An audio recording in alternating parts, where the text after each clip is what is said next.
All right, we should be live. What is up, everybody? We're back now here. Xfinity Series race today, Daytona. We'll see if it actually happens. There's a lot of rain in Daytona today. I wouldn't even be surprised they don't race today, but we still got to talk about lineups because lineups log, like 5, something like that, around 5, 5:15, 5:30. I don't know the exact time. But that's when the race is supposed to start. So that's when lineups are going to lock. Yeah, if you're new here, make sure leave a like, subscribe, all that stuff.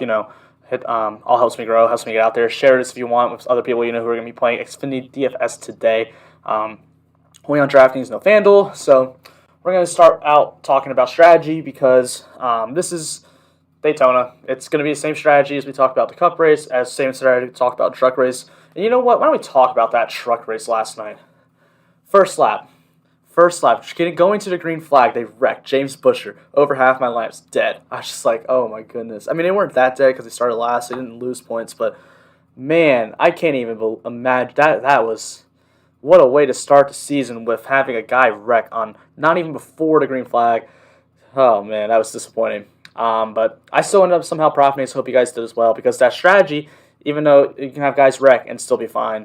But yeah, so for this Daytona race of the Xfinity Series, we've seen on average in past optimal lineups at Daytona about 1.8 drivers for the top 12, about 1.6 between 13 and 25, and 2.6 and 26 on up. And then all restrictor plate tracks, an average of 1.66 drivers in the top 12, 1.66 as well between 13 and 25, and 2.66 from 26 and up. So that's what we're going to be looking for when we're going in lineup construction. I think for today, I'm expecting a lot of chaos in this race, to be honest. No qualifying, no nothing. Some of these cars just rolling out there for the first time. So, they did practice a little bit yesterday, but still, I think this race is going to be a little bit wild. I'm probably going to want to have one guy in my top 12, and then I'd say one or two between 13 and 25, and then at least 3, 26 on up. If you want to do 1, 1, 4, that works for me. If you want to go 1, 2, 3, that works for me as well. That's how I'm going to want to go with it. If you want to go no guys in the top 12 as well, I think that's great. I'm talking about tournament strategy too. I'm not talking about cash lineup strategy. If you're going to be playing cash, I'm going to want all guys 26 on back. I'm not even going to want to touch the guys up front anywhere close. That's going to be my cash strategy. Those guys have way more upside. Those guys have a much higher floor as well as a higher ceiling, in my opinion, for this race. So that's not going to be wanting to look for in cash. But in tournaments, I'm going to probably want to throw in a guy starting in the front because most optimal lineups do have like at least one of those guys in there. So that's what we're going to be looking at for tournaments. But I know you guys don't really care about that. You just want to hear the plays. That's what everyone's really here for. I sorted them, again, like last night, the Truck Series race, I sorted them by starting position because that's what we're going to talk about in the starting position tiers. And qualifying got rained out. So most of your top drivers in this race are going to be starting high up because it is going to be based upon owners' points from a year ago, which is going to take out a few guys. Some guys didn't make it, like Tyler Reddick, which sucks. I was really looking forward to playing Tyler Reddick today.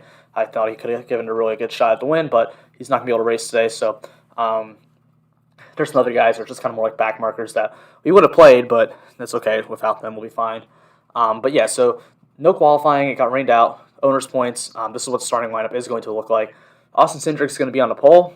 I'm not going to want to play Austin Cindric. I mean, again, start the pole sitter at Daytona and Talladega, man. They only can go backwards. They cannot go forwards. You're not going to get a lot of dominator points in these races, so he's probably only going to go backwards in this race. I don't really want to get to him if he just doesn't really have a ton of upside for me. Austin Cindric, I'm not going to want to play him. Same thing with Justin Allgaier, really. Just doesn't have a lot of upside. I'm going to start in the front. I mean, the only way these guys end up any sort of like worth anything is if they win the race. And even then, I can't guarantee you that's going to put them in the optimal. If you have a ton of guys starting in the back that move up a ton of spots, that's still not going to put these guys in the optimal even if they win the race. So Cindric and Allgaier are not going to be too interested in him. Justin Haley is going to get a lot of ownership because he wins these plate races all the time. He's kind of like the Denny Hamlin of the Xfinity Series. We saw him win. I think he has won the last 3 straight plate races, if I'm correct. I believe he has. I know he's won the last 2. I don't remember if he won fall Talladega or spring Talladega last year. I'm not 100% on that. He probably did, though, man. I mean, he's so good, these plate tracks. But I still don't want to get there. He's probably going to get a ton of ownership. And if you're going to tell me a guy starting 3rd is going to get a ton of ownership at a plate race, I don't want to go there. Yeah, he might win, but again, that's still not going to make him. Yes, he did win. That's right. Justin Haley did win. This is your example of a guy winning the race and not being in the optimal. Justin Haley won last year and was not in the optimal lineup in the spring Talladega race because he started. I think he started on the pole and he won the race, but he wasn't. He wasn't in the optimal lineup. I remember. I remember pointing that out to someone. I remember saying, "Look, see, these are the guys that you don't need to play the winner of these races." There you go. Anyway, so that's Justin Haley, I'm not going to want to get there that much. I mean, especially if he's going to be owned. Riley Herbst, I mean, yeah, I'm not going to really look to play him. Noah Gragson, when you start getting 5th place, is when, these are the guys I probably want to start considering for my one guy in my top 12 group. So Noah Gragson's going to be the one that's interesting for me. Won this race a year ago. Now, that's not why I want him. I mean, it's just he's in that position. If you're playing the one driver you're playing in this group, I think Gragson, Jones, both the Burtons. I don't want to play Barry today. This is his first Cup Series or Xfinity Series race ever NASCAR race ever in the top 3 series. So I don't want to get that. It's just no experience going to Daytona. Starting up front, I'm not going to play Barry. I think, and that's fine. That's done well at plate racing in the past. Mike Snyder's in the Childress car. It's going to be a fast car, number 2 car. Like that one. I like Hemrick as well. Racing for Joe Gibbs racing this year. So all those guys, Gragson, Jones, Burton, Annette, Snyder, Hemrick, I think all those guys are fine for your one guy in that price range if you're playing tournaments. Of course, if you're playing cash, I don't want any of those guys at all. But in tournaments, that's what I would look for. Just making sure we don't get any news. Next up, we got the group 13 to 25. This is going to be the mid-range where I'm going to probably want 1 or 2 guys in every single tournament lineup. Even in cash, you can maybe get one of these guys when you're starting to get to 20 if I'm back, but still, for the most part, I probably wouldn't go there in this range for cash. Ryan Sieg starts 13th. He's fine. I mean, he's not some top-end driver that is going to be someone I really want to get a ton of. He doesn't stand out to me or anything, but he's in a good range. Probably no one's playing Ryan Sieg today, so he's going to be low-owned. Brandon Brown's kind of the same thing there. Going to be low-owned, starting 14th. Has some place differential to get up there, but for the most part, not going to be something that stands out too much. Same thing with Brett Moffitt in the Hour Motorsports number 02 car. Starts 15th. He can move up for sure, but I wouldn't, guarantee it 100% there. Same with Jeremy Clements. Clements has done well at these plate races in the past, actually. He's a pretty good plate racer, but still starts 16th. He's a fine one to put in that group, in that 13-25 group when you're making your tournament lineups. But still, for the most part, Jeremy Clements he doesn't really stand out. Neither does Josh Williams. Joe Graf, I'm probably not going to play. He's not good. He's just not good. And he's not in the Rick Ware cars. Actually, the Rick Ware cars aren't bad in the Xfinity Series, but I don't want to play Joe Graf starting 18th, so I'm not going to play Joe Graf. Alex LeBay starting 19th. I think that's fine. He's in the David Gillen Motorsports racing car. It's a pretty fast car. It's a car he drove last year. I don't remember if he drove the 36 or the 90 last year, but he drove one of them. He's driving the 36 this year. Starting 19th, he can get up there for sure. I think he was in the optimal last year in his race. Now, that's not saying, he's a great plate just because of that. No, that's just saying he can race plate races. So that's something that I'm definitely interested in. Colby Howard starts 20th. I think that one's fine as well. I don't hate that play. It's just he's in the JD Motorsports car. He can move up for sure. He's definitely going to be someone I have a little bit of interest in. Same thing with Ryan Vargas. Him and Howard are virtually the same player. They're both on the same team. Starting pretty much the same place. Hold on. Okay. So I think both those guys are pretty solid options. They both have, they're just guys to look for in this 13-25 range. I want to call them top-tier options. Only going to play them tournaments. Don't want to look there in cash. Same thing with Tommy Joe Martins. He's in that mid-range. He's fine. Robbie Lyons driving for Hattori. That's actually pretty decent equipment. Hattori Motorsports, when Hattori is under the 61 car. So I think that's fine. 5,200. I don't care about salary, but he looks fine for me in this range. Same thing with Jesse Little. Jesse Little is this year racing for BJ McLeod Motorsports, which actually that team is a lot better than people give credit for. They're actually a pretty solid team. So I think he's gonna be a lot better this year than he was a year ago. And starting 24th, he looks like a solid option. And Jeffrey Earnhardt closes out this range. There's another JD Motorsports car. He's fine. Nobody's going to play these guys. They're going to be low-owned. You're going to have the people who... This is what's going to happen today. You're going to have the people who played the guys from starting in the back. A lot of people do that now, and they're just going to play all the guys that we're going to talk about in a minute. And then you're going to have the guys that don't really know what they're doing, and they're going to play a lot of guys up front and maybe some guys in the back. These mid-range plays, none of them stand out. None of them are, big names. No one wants to play Alex LeBay and Colby Howard and Tommy Joe Martins and Josh Williams. These aren't names anyone wants to get to. But these are the type of players that end up in your optimal lineups at the end of the day, at night. So tournament plays, I do like these guys a lot. Probably going to get 1 or 2 of these guys in my lineups. Right now, I think I'm leaning towards 2. We'll see how the rest of the day goes. Still haven't built any lineups for today yet. So that's what we're going to be looking at there. We'll move into the last group, which is the 26 and up drivers. Starting 26 and up. Chad Fincham's going to be the first one, driving to number 13 for MBM. He starts in the back, so he's fine. But, how much do you really trust these MBM cars outside of Timmy Hill? I don't, but it is Talladega, or Daytona, my bad. Very much the same track. If you want to get there, I think that's fine. I think there's better players in this range for sure. But Fincham is a fine option. I don't hate that at all. Matt Mills starts 27th. He's in the number 5 for BJ McLeod. That's not right. Matt Mills isn't racing for BJ McLeod. That's the wrong team. He's racing for what's that? The Jimmy Means. He's racing for the Jimmy Means team with his teammates with Greg Alding. So he's actually racing. I'm just gonna type it in real quick. Why not? There you go. That's who he's actually driving for. I mean, it doesn't really make a difference for Daytona at all, but yeah, starting 27th, he's got some place differential left side that you can hit on.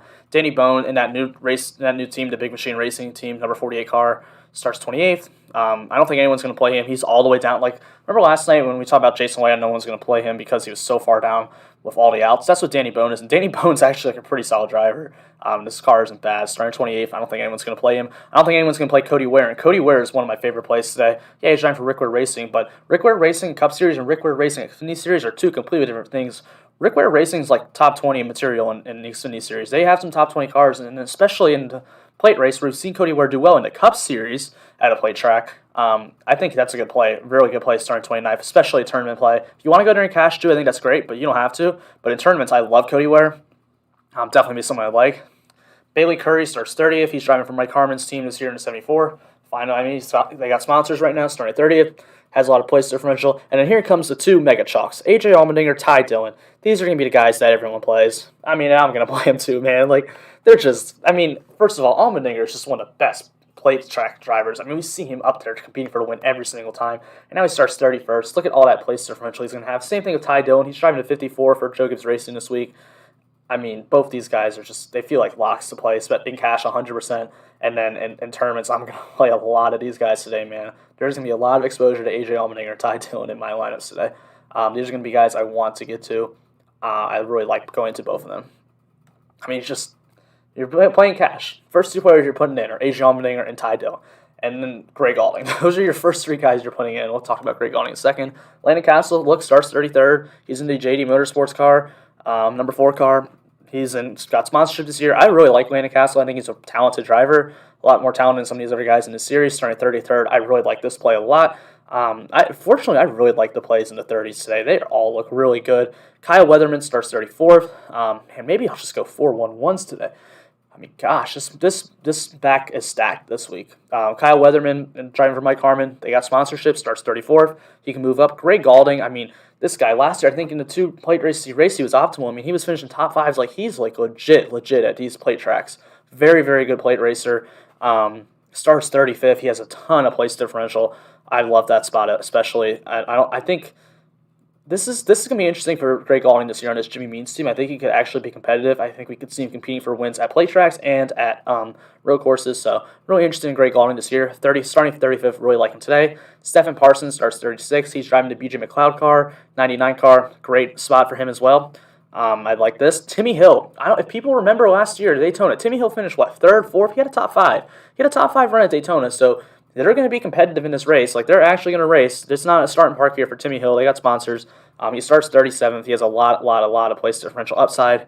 So that's going to be a really good spot to go to. Cesar Baccarella starts 38th for the DGM racing car, number 90. He has a lot of place differential upside as well. This is going to be someone that I definitely like to get to that no one's going to play at $4,500. He's pretty solid at these plate races when he doesn't wreck out. We've seen him wreck out plenty of times. But he's a good guy for tournaments for sure that I don't think a lot of people will go to. Brandon Godovich starts 39th. It's also going to be a spot that I like. Racing for Sam Hunt Racing. This number 26 car. We saw Colin Garrett drive it last year. There's one other driver who drove it sometimes. I'm trying to remember who. I mean, Godovich did road courses, but there's one other guy who drove that car. I can't remember, but that's a good fast car I like to tag. And then Jason White, back-to-back nights starting dead last. Now he's driving for RSS Racing, which is kind of partnered with Ramey Brothers, but RSS Racing is a good team. Like, this is a good car. They have sponsorship. This is the same team that Ryan Sieg races for, so they're going to make a decent car that's going to be able to compete. So I like him a lot as well. If you guys have any questions, go ahead and let me know. I will gladly answer them for you. About strategy, about plays, individual, all that stuff. I will answer any of your questions. Go for it.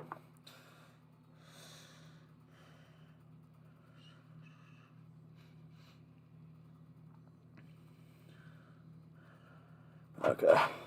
Yeah, so FanDuel, I don't know why FanDuel does not do Xfinity and Truck Series. It baffles me, man. I mean, they just should, you know. I just don't get that. Um, I don't understand that they should be doing both series. I mean, I'd play on both. I play Draftkings and FanDuel for Cup Series. I don't do it. I can't do it for Xfinity. I would lose more money. That's more money to them. They would lose more money, or they would get more money from me. I love you too, Cam. Stupid FanDuel. Don't be scared today to leave money on the table. If you have money left over, don't worry about it. Just it doesn't matter. You can make a lineup like I'll pull up Draftkings on my little laptop right here. You can play starting with guys starting to back and leave so much money on the table and you're gonna be fine. Even with AJ Allmendinger or Ty Dillon. And that might be something to go a little different today because everyone's playing AJ Allmendinger and Ty Dillon. Is to only play one of those guys, is not play both of them because those are gonna be the two highest owned players on the slate for sure. So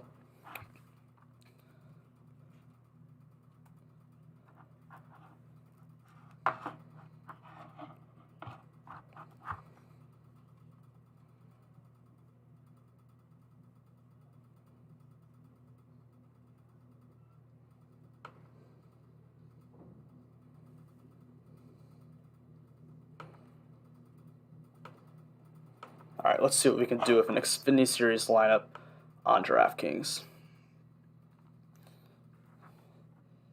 Yeah, Ty Dillon, AJ Allmendinger, they're going to get a lot of salary. You're going to use a lot of salary there. But you scroll down, let's plug in Cody Ware, boom. Kyle Weatherman, boom. You have 10,200 left over, and you can just fill them in with, or 10,200 per player left over. You can fill them in with anybody. Don't go up there and fill them in with Justin Allgaier and Austin Cindric to fill out your salary. That's not going to be optimal. Those guys have no upside. They have no place differential upside. All they can do is go backwards. I mean, yeah, they can lead laps, but are we really expecting them to lead a ton of laps in a race that really doesn't have a ton of laps? I don't even know how many laps this race is. I can look that up too. I mean, it's a short race. It's not the Cup Series, 200 laps.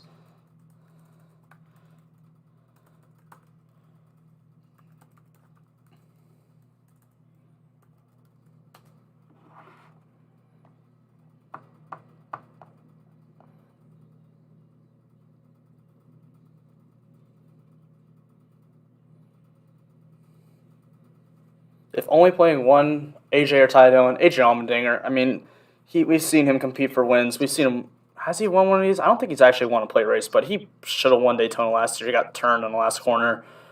He's been a guy that's always up there competing for the wins. That Colleague team is great. These plate tracks. That's a guy to go with AJ. He's probably gonna be more owned than Ty Dillon, but I like him more for sure. Go find my guy Bob on Twitter.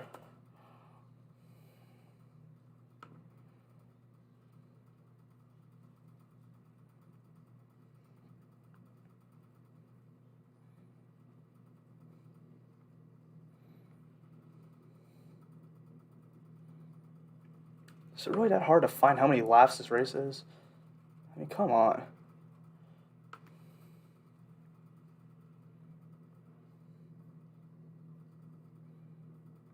I don't know.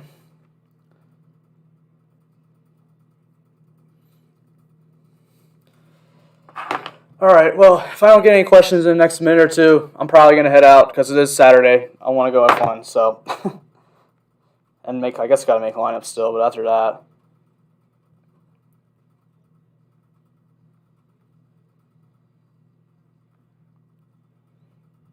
Bob Pockers with the bold top fives again at Daytona of Allmendinger, Gregson, Burton, and Haley. Once again, there's no way Daytona the top five is just all these top drivers. It never happens, man. Last night, Jordan Anderson and Cody Roper were 2 and 3, and this guy had like all the top guys in the top. Like, come on, man. Be a little bit bold. Come on.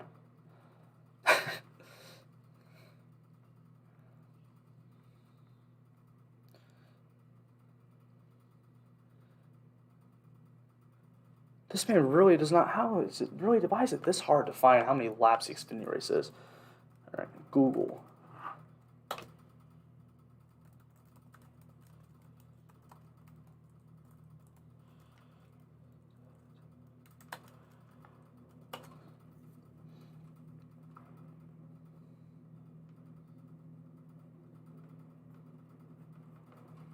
Is Castle going to play? Yeah, I like Castle a lot. He starts 33rd. He's in not bad equipment this year. He's driving for JD Motorsports. They'll be able to get around today. He's a lot of places differential, high floor. I think he's a really good play. And I don't think he's going to be as highly owned because people are going to play all these other guys down here. People are going to play Greg Galding because he's done so well to play tracks before. They're going to play Ty Dillon, AJ Allmendinger. So I don't think Haas is going to get as much ownership as some of these guys. And I think he's just as good of a play. I mean, he's a good driver too. So it's not like he's bad. Like some of these guys out here just aren't the best drivers. He's actually good.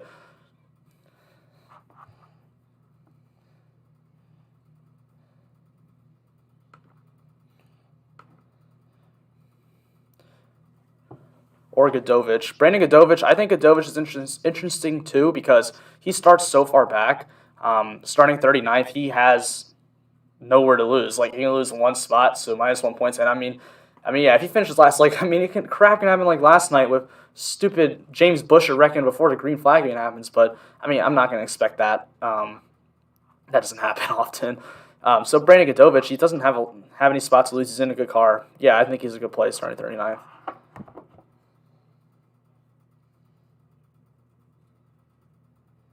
All right, can we, like, please see how many laps this is? It should not take me this long to find how many laps this race is.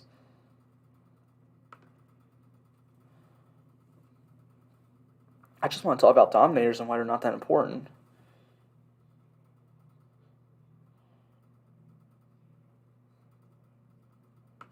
No, I'm not going to find it anymore. Stupid. It's nice having practice back. I wish they'd do it for more races, not just Daytona where it's like irrelevant. NASCAR needs to bring back practices, man. I mean, it made tracking so much easier, but just it's better for teams themselves. I mean, Kyle Busch would win a championship last year, obviously.